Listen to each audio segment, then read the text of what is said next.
For Nazi Germany, 1936 is the year of Olympic Games. The regime wants to present Germany to the international community as a peace-loving nation. Amateur filmmaker Ludwig Geim documents the opening of the 4th Winter Olympics by Hitler on the 6th of February in Garmisch-Partenkirchen.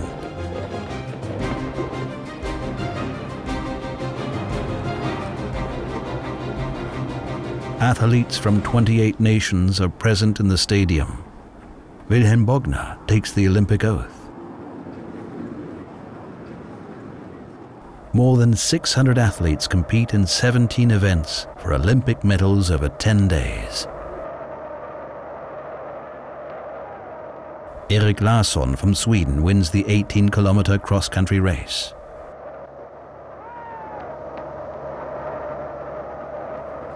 The ice hockey teams from Canada and Hungary face each other in the second round of the tournament. Figure skaters Maxi Herber and Ernst Bayer are the favorites of both the audience and the dictator. They win the gold medal for Germany in pair skating.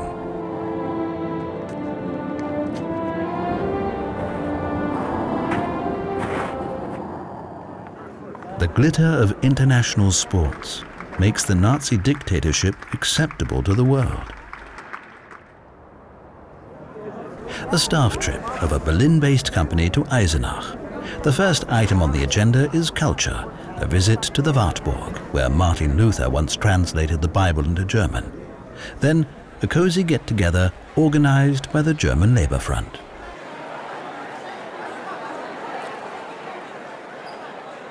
These scenes are typical of the feel-good dictatorship during the mid-1930s.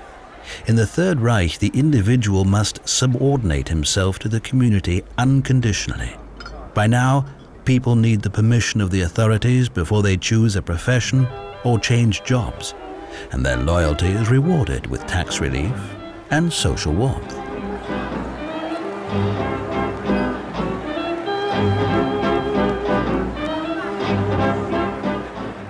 Under the terms of the Treaty of Versailles, the Rhineland is a demilitarized zone. For some time, Hitler has been considering dispatching troops so as to create a fait accompli. Finally, on the 7th of March 1936, he orders the Wehrmacht to cross into the Rhineland. Koblenz and Cologne are occupied while the propaganda cameras roll. Hitler always later referred to this as an enormous risk that he took then when the German troops entered the demilitarized zone on the 7th of March 1936. In reality, the risk was less great than that because German intelligence in Paris had already reported back that the French would not move unless the British moved, and it was certain that the British would not do anything other than enter verbal protests of what had gone on. It was certain they would not move militarily. So Hitler knew that the French were extremely unlikely to move. He sent, I think, only 3,000 troops into the Rhineland. If the French had have moved against this, of course, the result would probably have been that the German troops would have been forced to retreat pretty rapidly. It would have been a big loss of face for Hitler, and who knows what the consequences of that might have been. France's lack of reaction boosts Hitler's self-assurance. From now on, he believes himself to be infallible.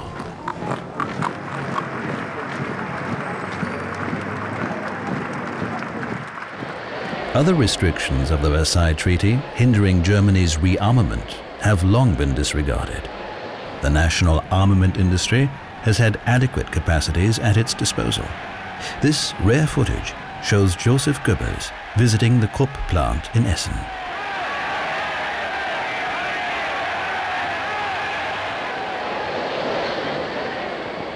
The speech by Krupp manager Gustav von Bohlen und Halbach demonstrates how unconditionally Germany's industrialists blend into the system of the Führer state. Wenn wir die Arbeit ehren, so handeln wir auch im Sinne des Mannes, der an der Spitze des neuen Deutschlands steht, der uns allen ein leuchtendes Vorbild vaterländischer Hingabe ist. So fordere ich Sie, den Werkkameraden, auf, mit mir einzustimmen in den Ruf. Unser geliebter Führer und Reichskanzler Adolf Hitler, Sieg Heil! Sieg Heil!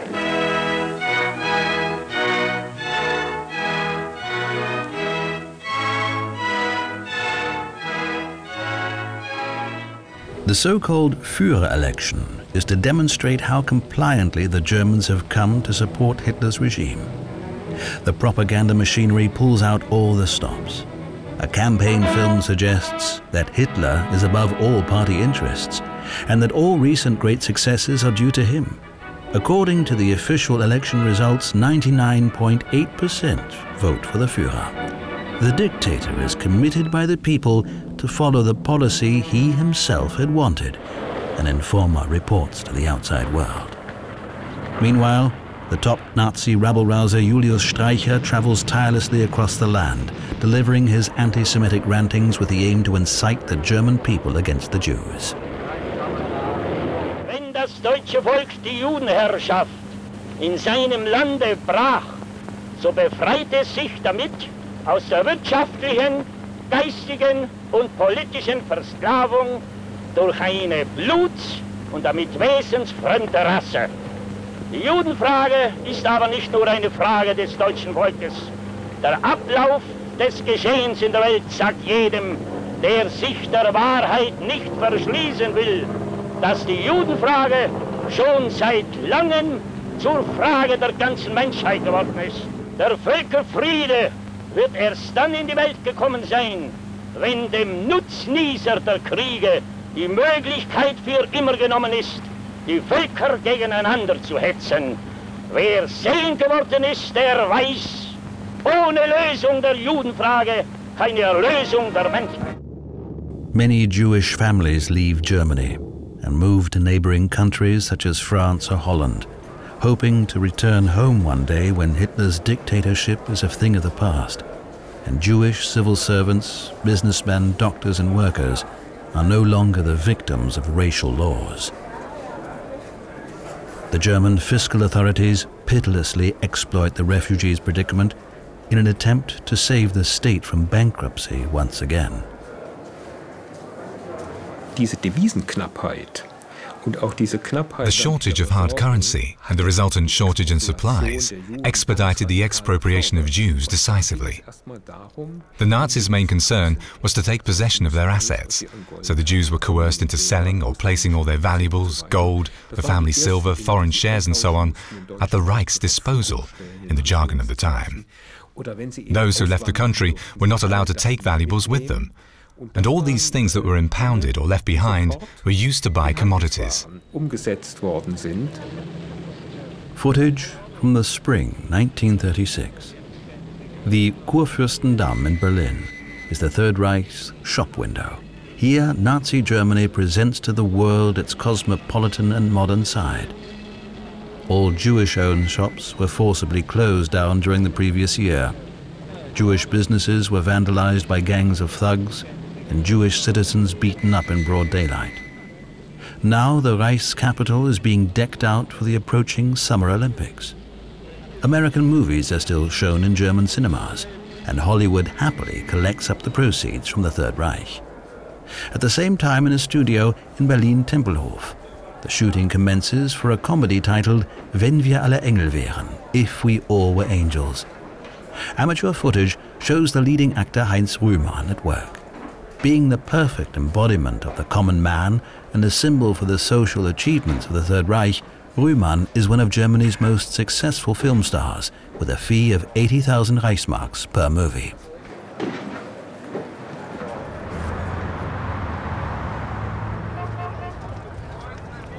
The beginning of August marks the opening of the Summer Olympic Games. The eyes of the world are on Berlin, and the hundreds of thousands of visitors from all around the globe who have come to the city will experience the peace-loving nature of the Nazi regime. Propaganda Minister Joseph Goebbels instructs that all anti-Semitic rabble-rousing slogans be removed from the city. During the coverage of the Games, the race aspect is to be ignored. Prior to the Games, the USA had threatened not to send their team to Berlin if Jewish athletes were to be discriminated against. A boycott should certainly have taken place on moral grounds, but it was politically decided not to go ahead with the boycott. A boycott in political terms would probably have not made much difference, because it would have consolidated the notion in Germany that the world was against this regime, and probably even in a sense have strengthened Hitler. As it was, the fact that the world came to Berlin and took part in these Olympic Games was an immense propaganda triumph for Hitler. And, of course, the best face was put upon this, therefore the persecution of the Jews was held back in these months. Germany looked at its best during the Olympics. They were a magnificent success, also in sporting terms too. It was a big spectacle. And so Hitler was able to achieve a remarkable propaganda triumph through the Berlin Olympics. Yet, some people astutely recognize the real intentions of the Nazis. Jewish philologist Victor Klemperer notes in his diary on the 13th of August 1936, "It is constantly drummed into the German people, as well as the visitors, that what one sees here is the upturn, the blossoming, the new spirit, the unity, festiveness and splendor, and of course the peaceful, lovingly embracing the whole world spirit of the Third Reich."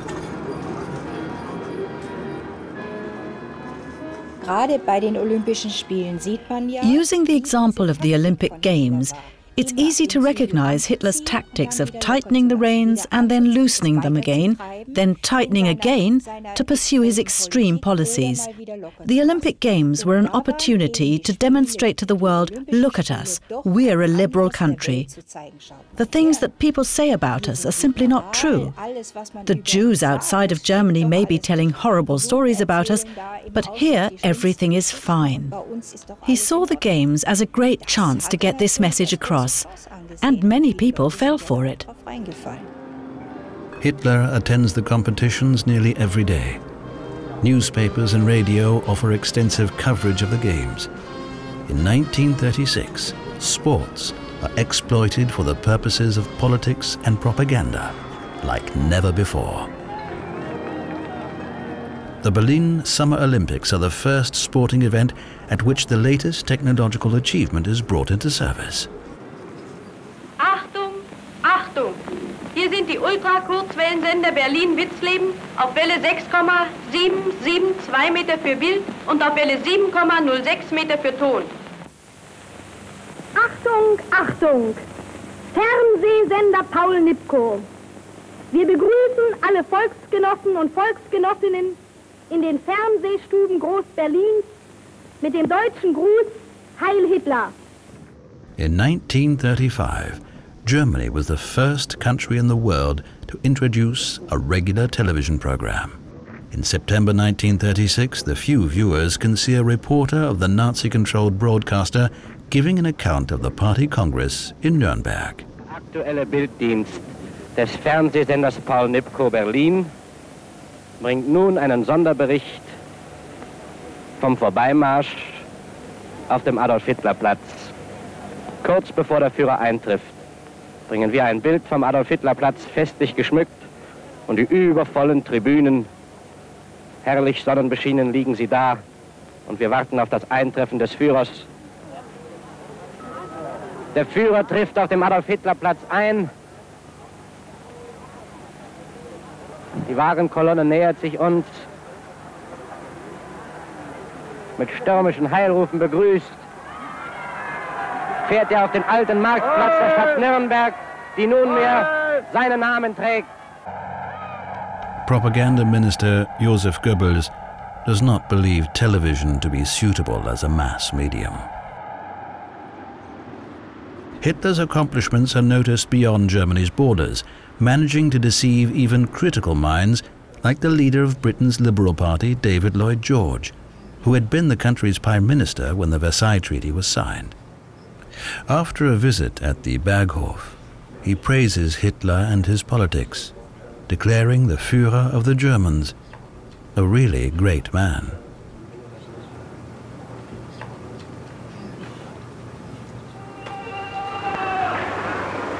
Im Berliner Clou wurde 500 Kindern von Generaloberst Göring eine fröhliche Weihnacht bereitet. Da steht ja der Onkel General! Meine lieben jungen Freunde, ich habe euch mit Absicht hier zu uns in die große Stadt eingeladen, damit ihr diesen Weihnachtstag unvergesslich für euer Leben mit nach Hause nehmt. Through the propaganda machinery, Nazi leaders like Hermann Göring do their utmost to convince the national community that Hitler now enjoys unanimous acceptance. Yet, even after almost 4 years of Nazi rule, skeptics exist among the Germans. Many people had a wait-and-see attitude and were also skeptical. The majority of Germans were not shouting Heil Hitler excitedly. One aim of a totalitarian regime is that the population adopts a passive attitude. People should concern themselves with themselves, feel more or less good, and hope that better conditions will come, and all the sooner if they make some effort.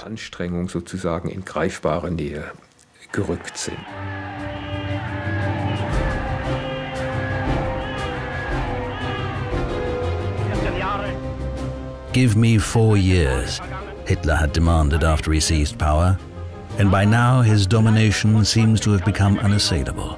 On the anniversary of the foundation of the Nazi Party, he gives a speech in the ballroom of Munich's Hofbräuhaus about the early days of the movement.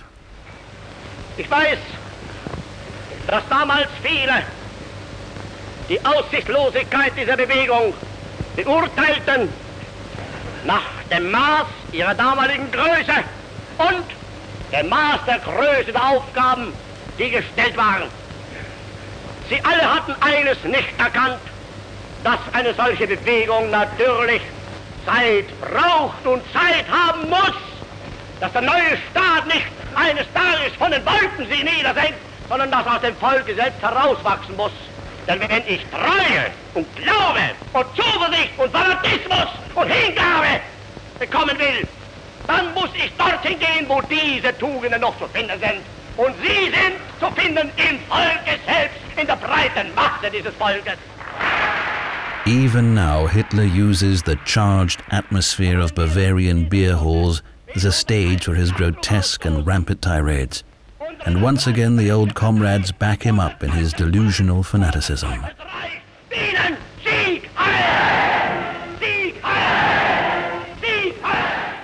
Hermann Göring is undisputably second in command in the Nazi regime.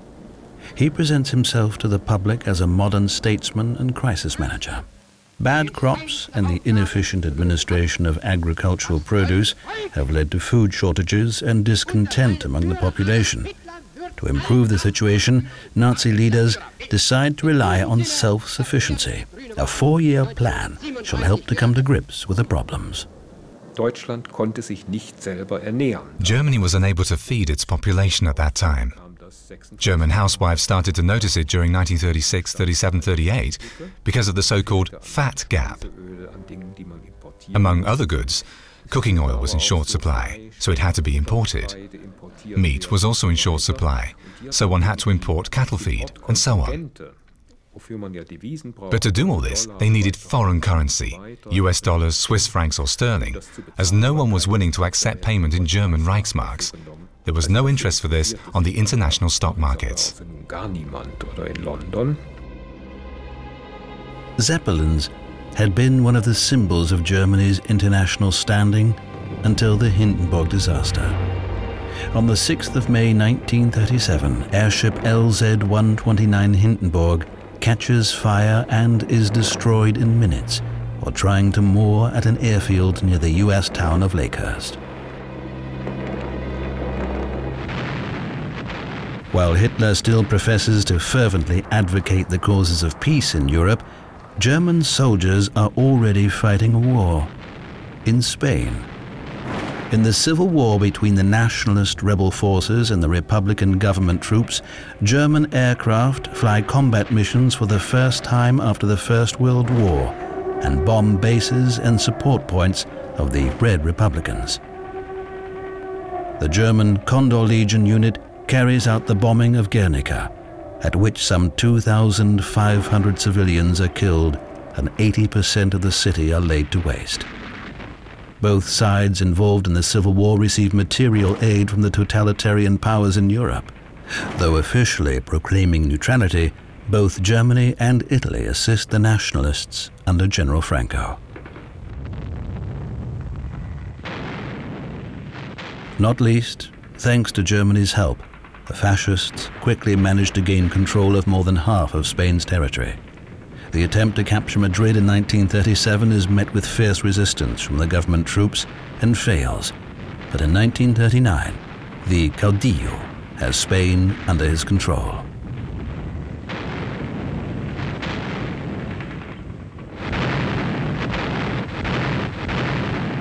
The main motivation for Hitler was to fend off communism in Western Europe.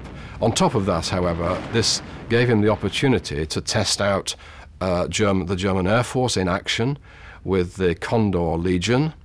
Beyond that even, and prompted by Goering, there were advantages to be had from raw materials that Spain could provide, and therefore there were a number of incentives to get engaged in the Spanish Civil War, although it has to be said, Hitler initially thought it would be a very quick and easy affair. It dragged out, of course, for 3 years in the event. On the 29th of May 1937, the battleship Deutschland, which is part of the Non-Intervention Committee patrol, is bombed by Republican planes. The Nazi propaganda promotes the fallen soldiers to heroes.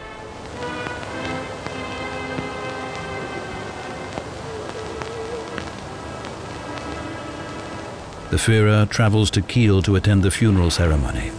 The dictator uses the incident as a welcome excuse to officially pull out of the international non-intervention agreement for Spain.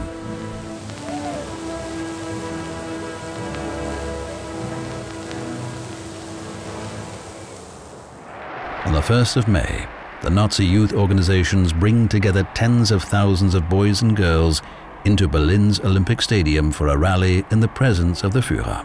Hitler speaks to them about the beautiful new world of National Socialism. Ihr sollt nicht mit vergrämten Gesichtern herumgehen, sondern ihr sollt noch lachend in die Welt hineinblicken. Und ihr habt Grund dazu, denn diese Welt, eure Welt, unser Volk, unser Reich, sie sind schöner geworden, als sie je zuvor waren. The state and its ideology gradually permeate all social classes and reach even the remotest villages. An amateur film shot in the Thuringian village of Badra demonstrates how absolute the Nazi sway is. The basic ideas of National Socialism are even drummed into young children. During this festival, in honor of the Führer, the children walk down the streets carrying swastikas entwined with flowers.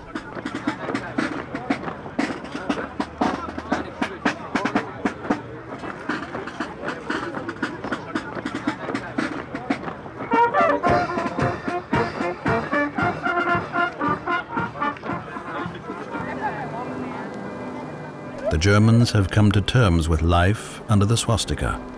The vast majority are now loyal to their Führer. The regime rewards the population with more and more bonuses.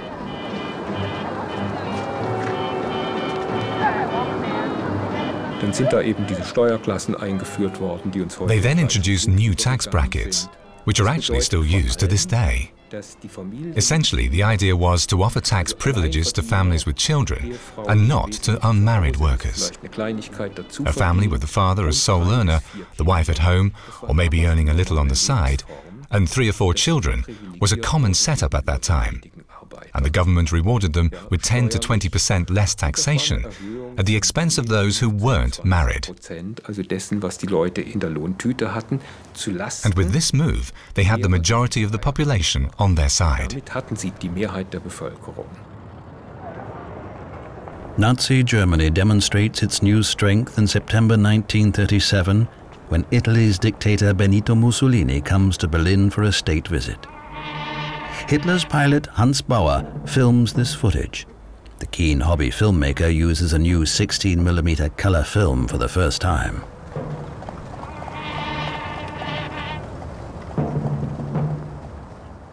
Il Duce is Hitler's closest ally, so the Führer honors him with a 3-hour military parade in front of Berlin's Technical University. The Reich capital hadn't seen such concentrated military presence since the pre-First World War days.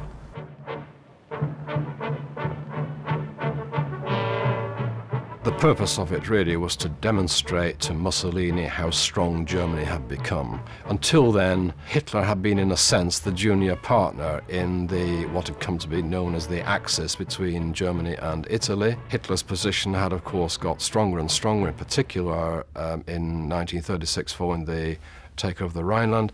But now the invitation of Mussolini to Germany was to demonstrate to him at first hand the strength of the Wehrmacht and the power of Nazi Germany. So Mussolini went away from this visit well and truly impressed. From then on, recognized his own position that he now had become quite distinctly the junior partner in this relationship. Hermann Göring receives Mussolini in Carinhall, his country residence financed from taxpayers' money. A television camera is there to report. Der Duce wird in Carinhall von Generaloberst Göring und seiner Gattin begrüßt. Der Duce und Generaloberst Göring im Gespräch vor dem Hause in Carinhall. Der Reichsführer Himmler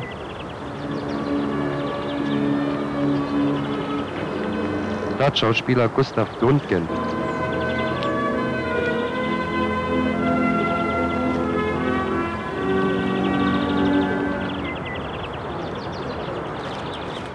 Thanksgiving festival in the small village of Ideritz in Anhalt. The unusual footage from everyday life in Nazi Germany is filmed on behalf of the Institute for Folk Studies. The race research scientists have come here from nearby Halle to document the festival. These images are characteristic of Germany in 1937. The subdivisions of the Nazi Party control all public events, even in provincial backwaters. Every citizen contributes to the reconstruction of the country. Everyone is doing their bit for the Führer. The propaganda increasingly turns Hitler into the shining light of German history, as becomes evident during the inauguration of the House of German Art in Munich.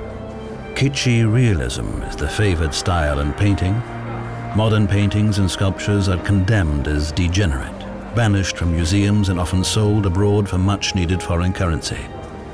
Propaganda Minister Goebbels acclaims the achievements of National Socialist art. Wir haben ein deutsches Theater, einen deutschen Film, eine deutsche Presse, ein deutsches Schrifttum, eine deutsche bildende Kunst, eine deutsche Musik und einen deutschen Rundfunk. Der früher oft gegen uns vorgebrachte Einwand, es gäbe keine Möglichkeit, die Juden aus dem Kunst- und Kulturleben zu beseitigen, weil deren zu viele seien und wir die leeren Plätze nicht neu besetzen könnten, ist glänzend widerlegt worden. Due to its importance in the early days of National Socialism, Munich has been declared the capital of the movement. Every year on the 9th of November, Hitler and the Nazi leadership commemorate the dead of the failed putsch of 1923 with a meticulously staged march.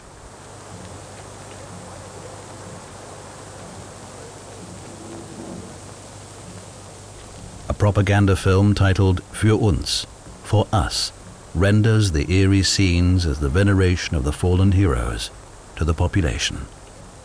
Once again, the Führer occupies center stage as a redeemer lost in reverie.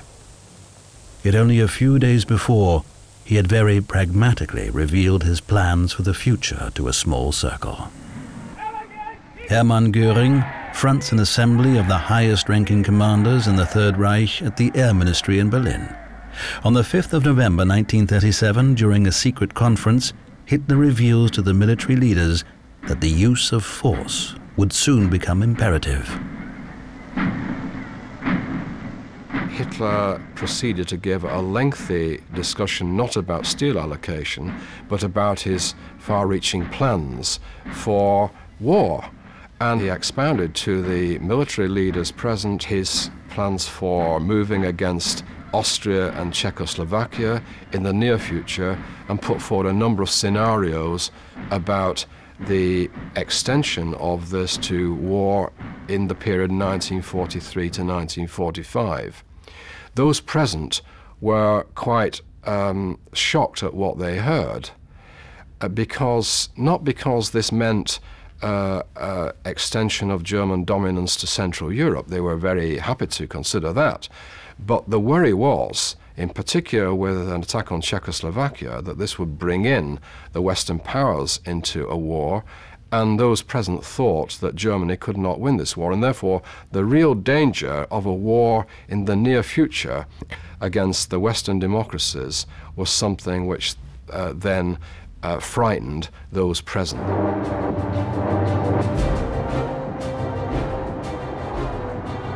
Carnival 1938 in Nuremberg. The amateur footage documents the Shrovetide revelry in the Third Reich.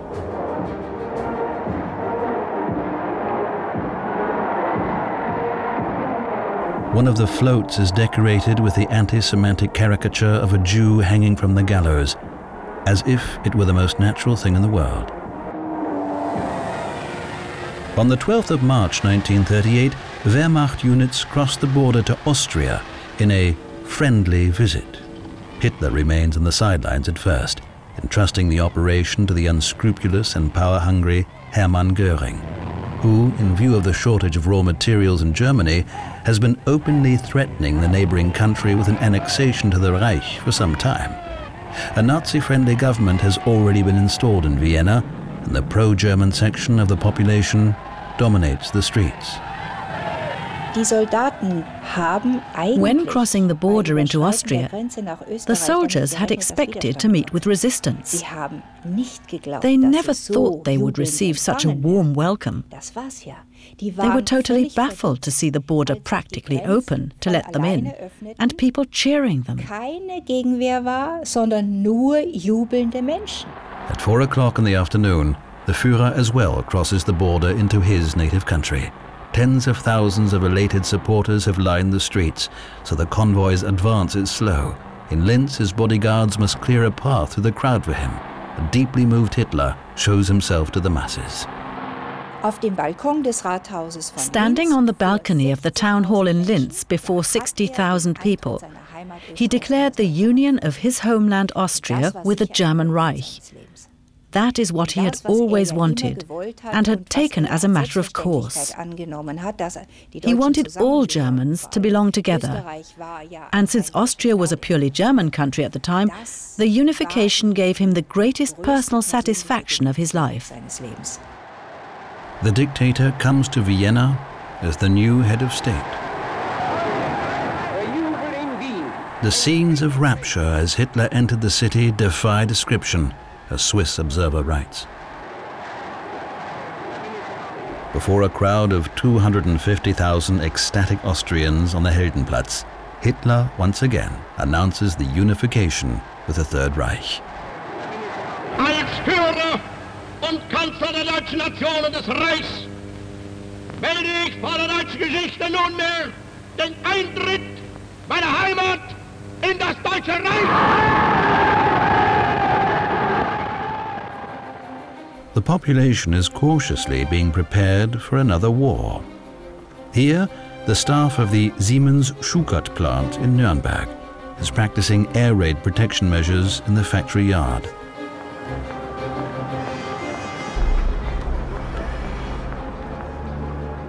Red Cross nurses and members of the fire brigade simulate typical air raid injuries. In view of the impending reality of the massive bombing campaigns on Germany, these images seem absurd.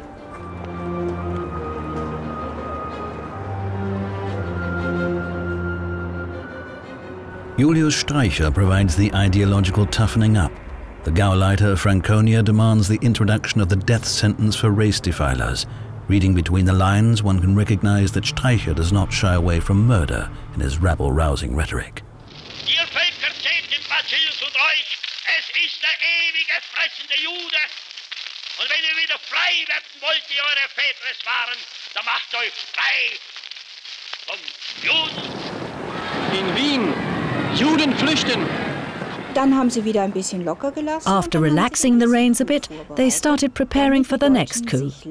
Germans had to get used to the idea that they needed to assert themselves in order to protect their German identity against the other subhumans, or whatever they were called. And this was consistently required.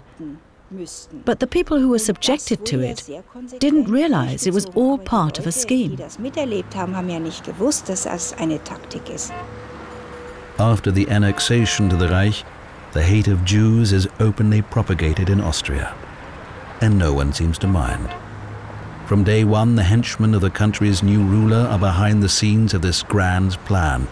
Over 10,000 of Hitler's opponents are arrested, beaten up and humiliated, and Jews are declared outlaws.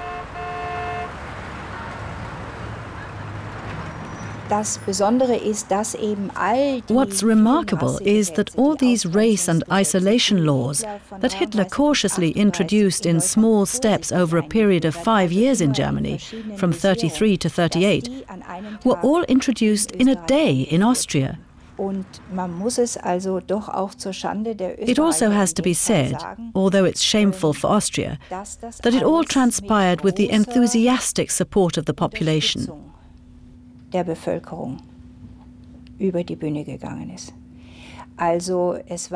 It was common citizens who started ransacking Jewish houses on the first night the laws were enacted. During this period, Hitler likes to demonstrate his closeness to the people.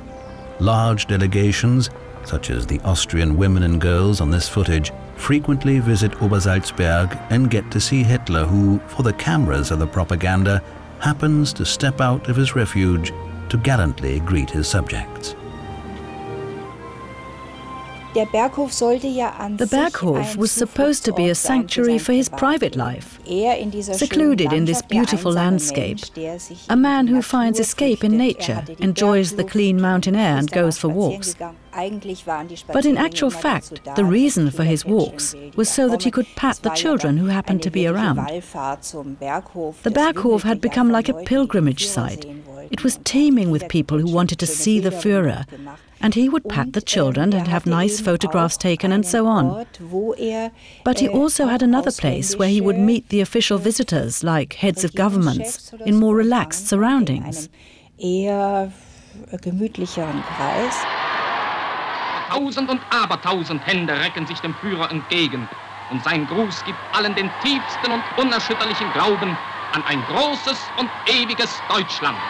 In July 1938, tens of thousands of women congregate in Breslau's Hermann Göring Stadium to pay homage to Hitler. The majority of Germans attribute the prosperity and peace they feel they live in to the genius of the Führer. The hysterical outbursts of his supporters have not been staged for the propaganda. To see the Führer eye to eye once is the wish of many devoted National Socialists. The leisure organization Kraft durch Freude, Strength Through Joy, has been set up to fulfill the small wishes of the population. The organization's pride and joy is Wilhelm Gustloff, a cruise ship that has been in service since April 1938, so that also the common man can have a taste of luxury. It is the way the Nazis choose to improve the productivity of the workforce. Kraft durch Freude proves a great success, and it further strengthens the people's ties to the regime.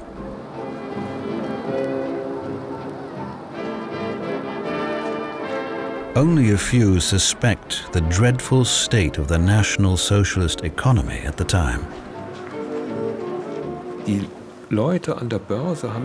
People in the stock exchange refused to buy German government stocks. They said this country is so heavily in debt that things are bound to go wrong. The only way for this to be adjusted is by inflation, a depreciation of these bonds. So they stopped buying. Now, to hide from the outside world the fact that the state needed money desperately, they had to rebuy their own bonds on the stock exchange in order to support the going rate so that it doesn't drop. Resourceful businessmen actually offer this amateur film from July 1938 for sale in Germany at the time. The Führer on a special train on his way to Bayreuth for the Wagner Festival. As usual, the group of Nazi bigwigs proceeds to the festival theater accompanied by rapturous cheering. Hitler is nervous, for a crisis fueled by Germany over the German minority in Czechoslovakia has been smoldering for weeks. He feels exposed here, so physically close to the Czech border.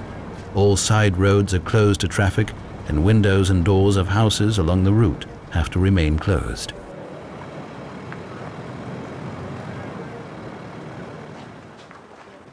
As the opera lovers step out of the festival theatre for some fresh air during the intermission, Sudeten German demonstrators are patiently waiting for Hitler to appear on the balcony and courteously greet the euphoric crowd before they chant their Home to the Reich slogans for the newsreel cameras. For months now, the propaganda apparatus of the Third Reich has been exploiting the grievances of the ethnic German minority in Sudetenland.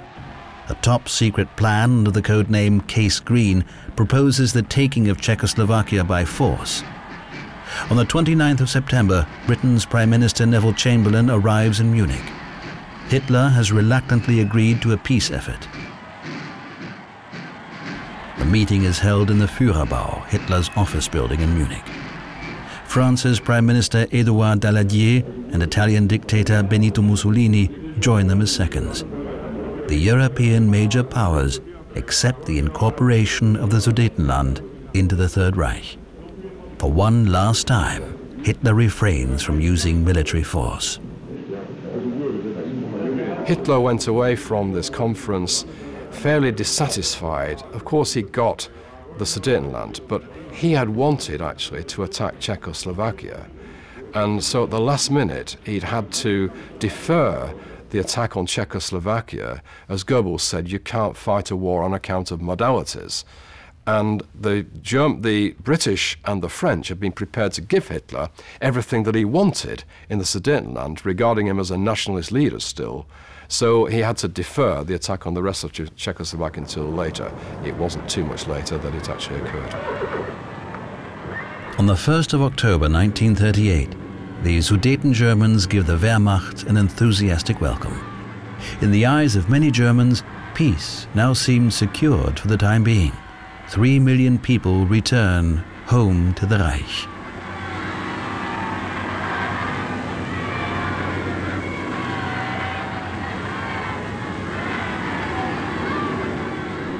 Hitler visits the Sudetenland on the 6th of October. He declares that Germany has no further territorial claims in Europe. An army officer films the march from a window. Propaganda celebrates the assimilation as another great success for Hitler and his regime. 400,000 Czechs must leave the territory. The new border makes the Third Reich larger by 22,000 square kilometers. The outward expansion goes hand in hand with the radicalization within the Reich. So far, Jews in Germany have been isolated and humiliated primarily by means of discriminating laws. On the night of the 9th of November, the Night of Broken Glass, so-called Kristallnacht, Nazi Germany flings open the last remaining moral floodgates. The anti-Semitic pogrom instigated by propaganda minister Joseph Goebbels culminates in the destruction of hundreds of synagogues and over 8,000 Jewish businesses, and the killing of some 100 Jews by the angry mobs. What is more, the victims themselves must pay for the damage. It was decided that the Jews had to pay a fine of 1 billion Reichsmarks, an amount that constituted 6.5% of the state's annual income at the time. The Reich needed the money because they didn't know how to pay their civil servants otherwise. The regime was continuously hovering on the brink of insolvency, and the only way out was to occupy more territories, oppress more minorities, and try and take away more and more from them.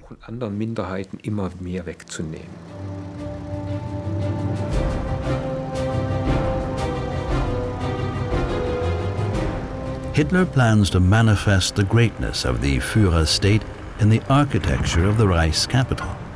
To realize his vision of the world capital Germania, large sections of Berlin's inner city must be demolished. A main resettlement department, which was specially established for this purpose, sees to the vacating of whole streets and apartment buildings. First on the agenda is a new chancellery.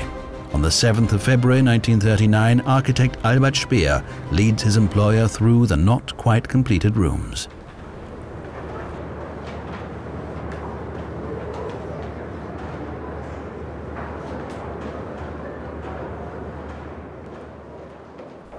The Chancellery of the Reich is predominantly a representative building. According to the Führer's wish, the distance between the entrance and the reception hall, along the seemingly endless corridors, was to convey an impression of the Third Reich's grandeur to the guests. During the New Year reception, Hitler reasserts his peaceful intentions. Only a few weeks later, on the 30th of January 1939, exactly 6 years after seizing power in Berlin, the Führer, during a speech in the Reichstag, sheds the mask of peacefulness for good. Ich will heute wieder ein Prophet. Wenn es dem internationalen Finanzjudentum in und außerhalb Europas gelingen sollte, die Völker noch einmal in einen Weltkrieg zu stürzen, dann wird das Ergebnis nicht die Bolschewisierung der Erde und damit der Sieg des Judentums sein, sondern die Vernichtung der jüdischen Rasse in Europa. Those who have a chance to leave Germany take advantage of it now, even if it means leaving behind their homes and fortunes. Many people's plans fail due to restrictive immigration laws in France, Britain, Switzerland, and the United States. This American footage suggests that the refugees can expect generous assistance. Reality is very different. The refugees are faced with bureaucratic obstacles and anti-German resentment. Most countries have imposed entry restrictions. Still, some 150,000 Jews succeed in leaving the Third Reich. Transports with children are treated preferentially. Only distant countries such as China or Mexico are willing to take in refugees without visas.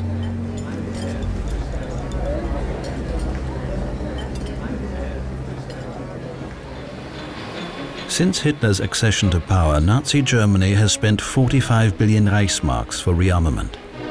Based on the provisions of the four-year plan, the money was mainly spent on new tanks and aircraft. However, the financing of the program has long reached its limits, and only the expansion of the Third Reich can tap new sources of capital. The first victims of this strategy are the Czechs in March 1939.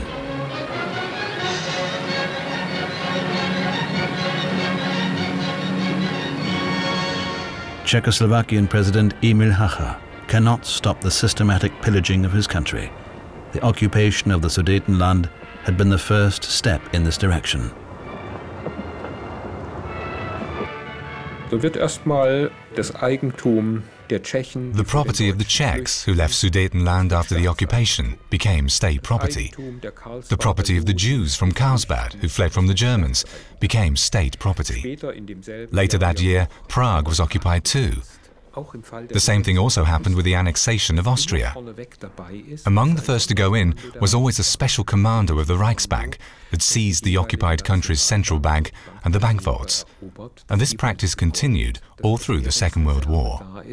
Für das Deutsche Reich sicherstellt, das geht durch den ganzen Zweiten Weltkrieg hindurch, überall.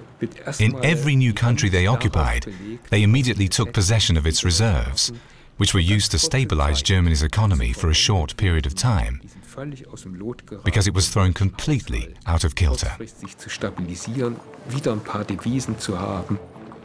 On the 15th of March, the Wehrmacht marches into Prague.